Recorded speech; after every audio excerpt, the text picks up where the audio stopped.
Et avec Damien Van Acter, notre spécialiste multimédia, nous allons parler justement de ce phénomène de vente sur Internet avec des chiffres étonnants. Oui, des chiffres étonnants, et c'est vrai, on l'a vu, n'importe qui maintenant peut vendre des choses sur Internet, son fonds de grenier, sa vieux CD ou sa vieille voiture.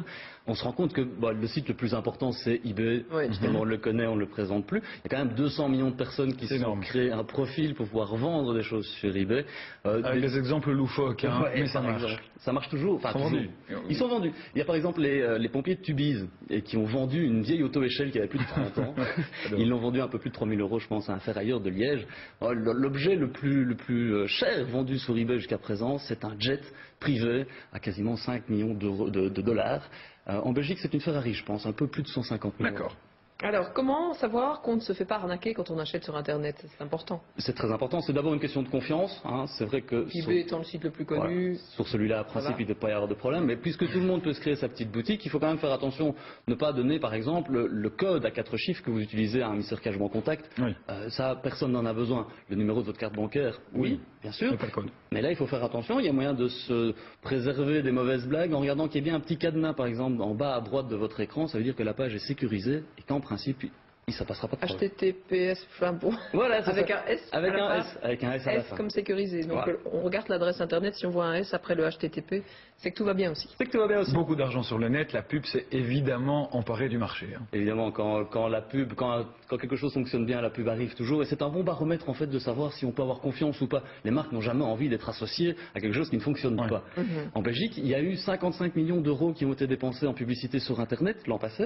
Ce qui est quand même pas mal, c'est un chiffre en augmentation de 35%.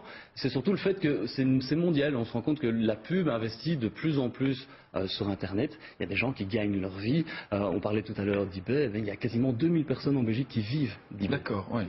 Avec la preuve d'ailleurs que ça marche, c'est que les marques commencent à s'intéresser aussi à des jeux qu'on trouve sur Internet. Oui, à un jeu par exemple qui s'appelle Second Life. C'est un jeu, en fait on se crée un personnage, on peut le voir à l'écran pour l'instant. On s'offre une nouvelle vie. Voilà, une deuxième vie. On se crée un personnage dans lequel on va pouvoir décider comment on s'habille. Il y a même moyen, puisqu'il y a des marques qui ont créé une chaîne de vêtements dans le jeu où on peut s'habiller de la même manière dans la vie réelle que dans le jeu. C'est assez impressionnant. Tout ça se paye, évidemment.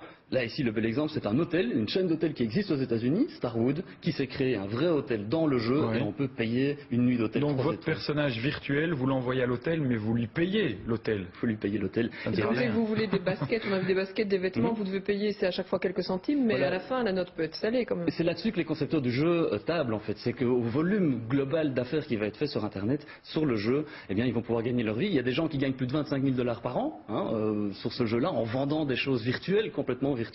Chaque jour, il y a plus de 500 000 $ qui changent de main grâce à ce jeu. La preuve, on peut le voir encore, il y a moyen de s'acheter, de customiser son appartement ou tout simplement de se payer des loisirs. Ça ne sert à rien, ça, on peut mettre son argent à la poubelle quelque part. Parce que vous restez sur votre chaise, vous n'allez pas faire du jet ski. On voyage de manière virtuelle, c'est vrai qu'il y a des dangers, on peut rester trop longtemps sur Internet, mais comme toute bonne chose, ça se savoure avec modération. Allez, merci, c'est ça, voilà. Allez. On va rester sur Terre? Oui, on va complètement rester sur Terre. On va même aller sur le tatami, c'est vous dire.